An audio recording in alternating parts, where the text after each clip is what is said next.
Hello students. आज का जो टॉपिक है वो हम पढ़ाएंगे वो है isomerism. So myself Sudhir Roda, let us start it. What is isomerism? Isomerism जो होता है बच्चों, अगर कोई भी एक ऑर्गेनिक कंपाउंड अगर दो फॉर्म में एग्जिस्ट करता है और दोनों ही फॉर्म्स जो उसकी हैं उनका मोलिकुलर फार्मूला तो सेम है बट वो स्ट्रक्चरली डिफरेंट है, यानी उनका स्ट्रक्चर अलग है या उनके एटम्स का स्पेशल अरेंजमेंट डिफरेंट है, तो उसको कहते हैं ये आइसोमेरिज्म फिनोमेना है। और जो दो फॉर्म्स हैं उनको हम आइसोमर्स बोलते हैं। तो this phenomena is called isomerism. तो कोई भी एक कंपाउंड है, अगर वो स्ट्रक्चरली डिफरेंट है या फिर स्पेशल अरेंजमेंट में डिफरेंस रख रहा है और मोलिकुलर फॉर्मूला बट सेम है, तो उसको हम आइसोमेरिज्म कहते हैं। Next, what is structural isomerism?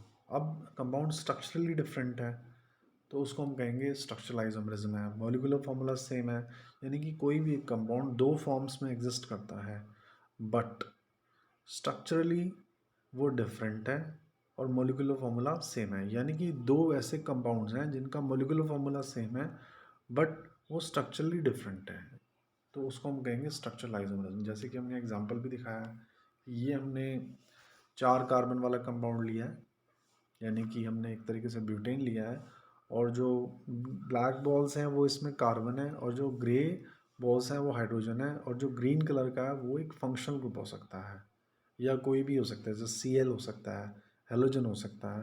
तो देखिए यहाँ पर पोजीशन का डिफरेंस है, इसमें फर्स्ट पोजीशन पे है Cl, इधर सेकंड पोजीशन पे है, तो एक तरीके से स्ट्रक्चर डिफरेंट है यहाँ पर। ठीक है, पोजीशन ऑफ Cl डिफरेंट है यहाँ पर, तो इसको हम स्ट्रक्चरल आइसोमेरिज्म कहेंगे। एक और एग्जांपल, जैसे हमने यहाँ पर 10 कार्बन की हमने कंपाउंड ली है जिसमें कार्बन बिल्कुल स्ट्रेट चल रहा है, जिसमें किनारे पे 2 कार्बन एडेड है एज ए साइड चेन, और यहाँ पर देखिए अलग तरीके की ब्रांचिंग है। तो एक तरीके से ये भी स्ट्रक्चरल आइसोमेरिज्म का एग्जाम्पल है। इसमें कार्बन सेम है, हाइड्रोजन भी सेम है, कार्बन भी सेम है, यानी कि मोलिकुलर फॉर्मूला सेम है। अब हम नेक्स्ट मूव करते हैं स्टीरियो आइसोमेरिज्म पे। स्टीरियो आइसोमेरिज्म वो आइसोमेरिज्म है जिसमें दो फॉर्म्स हैं जिसमें सिमिलर मोलिकुलर फॉर्मूला है बट एटॉमिक एटम्स का जो उसके अंदर जो एटम्स हैं जैसे कार्बन, हाइड्रोजन, नाइट्रोजन जो भी हैं उनका अपना स्पेशल अरेंजमेंट, उनमें स्पेस में जो कुदरती वो तौर पे वो रखे हुए हैं या एक एंगल पे हैं वो डिफरेंट है। जैसे कि हम एक एग्जांपल समझेंगे यहाँ पर ब्यूटीन का। इसमें ब्यूटीन में जो है जो दो ग्रीन दिखाए गए हैं वो एक साइड है और इसमें जो दो ग्रीन बोल्स हैं वो अक्रॉस हैं, यानी कि ये ट्रांसफॉर्म है, वो सिस फॉर्म है। ब्लैक बोल्स कार्बन की है जो ग्रीन ग्रीन है, that can be methyl group. तो ये ब्यूटीन है जिसमें दोनों में मिथाइल इस साइड है और उसमें मिथाइल अक्रॉस है। तो यहाँ पर इसका इम्पैक्ट स्टेबिलिटी पे जाता है फ्रेंड्स, स्टीरियो आइसोमर्स का। तो यहाँ पर कुदरती तौर पे ये दो अलग अलग फॉर्म्स एग्जिस्ट करती हैं। तो ब्यूटीन की दो फॉर्म्स हैं, सिस फॉर्म, ट्रांसफॉर्म। इसको बेसिकली हम जियोमेट्रिकल आइसोमर बोलते हैं वैसे तो, बट एक कैटेगरी है स्टीरियो आइसोमरिज्म की। नेक्स्ट, अब आइसोमरिज्म कितने तरह के होते हैं? आइसोमरिज्म बेसिकली जैसे हमने बताया स्ट्रक्चरल आइसोमरिज्म, स्टीरियो आइसोमरिज्म, ये होते हैं। अगर हम स्ट्रक्चरल आइसोमरिज्म की बात करें जो मेन हमारा सिलेबस में, वो है chain isomerism, position, functional, metamerism, tautomerism. और अगर स्टीरियो की बात करें तो जियोमेट्रिक और ऑप्टिकल आइसोमरिज्म होता है। नेक्स्ट अगर हम मूव करेंगे कि हम स्ट्रक्चरल आइसोमरिज्म की क्या टाइप्स हैं। चेन आइसोमरिज्म, चेन आइसोमरिज्म में क्या है, जो चेन का स्ट्रक्चर है वो डिफरेंट है। कार्बन एटम सेम है, हाइड्रोजन एटम सेम है, तो यहाँ पर स्ट्रेट चेन है, ब्यूटेन का एक एग्जांपल लिया है, लेकिन यहाँ पर ब्रांचिंग हो रखी है। It number of carbon atom इसमें भी 4 है, इसमें भी 4 है, लेकिन यहाँ ब्रांचिंग है। 2 मिथाइल प्रोपेन है ये, देखा जाए तो ध्यान से, और यहाँ पर हमारा ब्यूटेन है। तो देखो ये हमारा एग्जाम्पल जो है वो चेन आइसोमेरिज्म का है, यानी कि मोलिकुलर फॉर्मूला सेम है, जो एटम्स का चेन में एक तरीके से मेंटेन हुई है ना, वो डिफरेंट वे से है।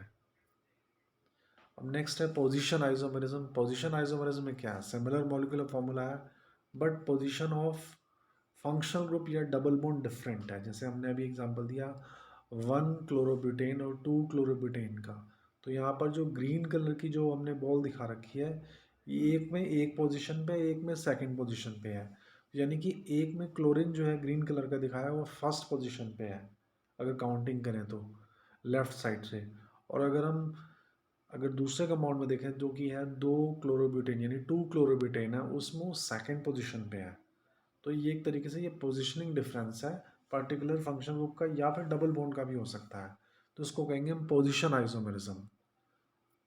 नेक्स्ट है फंक्शनल आइसोमेरिज्म। फंक्शनल आइसोमेरिज्म में क्या हो रहा है, सिमिलर मॉलिक्यूलर फॉर्मूला है, दो फॉर्म्स है एक कंपाउंड की, सिमिलर मॉलिक्यूलर फॉर्मूला है, बट वहाँ पर फंक्शनल ग्रुप का डिफरेंस है। जैसे कि हमने ये इथेनॉल लिया है, अब ये इथेनॉल में क्या है, 2 कार्बन है, 5 हाइड्रोजन है, एक हाइड्रोक्सिल ग्रुप है, क्योंकि वो इथेनॉल है। और अगर इसी की दूसरी फॉर्म देखें तो ये इस फॉर्म में भी इस तरह का सेटअप हो सकता है कार्बन हाइड्रोजन ऑक्सीजन का, जिसमें वो डाई मिथाइल एथर है। तो यहाँ पर ये इथरल ऑक्सीजन है, तो यहाँ पर इथरल ऑक्सीजन है और यहाँ पर हाइड्रोक्सिल ग्रुप है, तो फंक्शनल ग्रुप का डिफरेंस आ रहा है। सब कुछ सेम है, कार्बन हाइड्रोजन ऑक्सीजन सब सेम है, बट डिफरेंस कहाँ आ रहा है, फंक्शनल ग्रुप का। तो इसको हम कहते हैं फंक्शनल आइसोमेरिज्म। नेक्स्ट है हमारा मेटामेरिज्म। मेटामेरिज्म में क्या हो रहा है, फंक्शनल ग्रुप के इर्द गिर्द यानी दोनों साइड अनइक्वल डिस्ट्रीब्यूशन है कार्बन का। भाई एक में कार्बन क्या है, जैसे हमने एग्जांपल लिया डाईमिथाइल एथर का, डाईमिथाइल एथर में अगर देखें तो यहाँ इथरल ऑक्सीजन के दोनों साइड दो दो कार्बन है, लेकिन मिथाइल प्रोपाइल ईथर में इथरल ऑक्सीजन के एक साइड 3 कार्बन है और एक साइड 1 कार्बन है। अगर टोटल कुल मिला के देखें तो कार्बन ऑक्सीजन और हाइड्रोजन की संख्या उतनी ही है। तो ये हमारा जो एग्जाम्पल है ये है मेटामेरिज्म का। नेक्स्ट लास्ट है टोटोमेरिज्म। टोटोमेरिज्म जो होता है जब हमारा कोई लिबाइल हाइड्रोजन होता है पॉलीवेलेंट एटम्स के बीच में मूव कर जाता है, शिफ्टिंग हो जाती है, तब टोटोमर्स पैदा होते हैं, जैसे कि कीटो इनोल टोटोमेरिज्म। हमने जैसे इसमें दिखाया, हमने प्रोपेनोन दिखाया है, हमने यहाँ पर हमने सी डबल बॉन्ड ओ दिखाया और यहाँ पर हमारा C double bond C H two और हाइड्रोक्सिल ग्रुप है, यानी कि इन प्लस ओल का कम्बिनेशन है यहाँ पर। यहाँ डबल बॉन्ड भी है और हाइड्रोक्सिल ग्रुप भी है, यहाँ सिर्फ सी डबल बॉन्ड ओ है। तो ये जो एग्जांपल है टोटोमेरिज्म का है। Friends thank you very much. ये हमारा एक ब्रीफ रिव्यू था स्ट्रक्चरल आइसोमेरिज्म के बारे में। Thank you very much.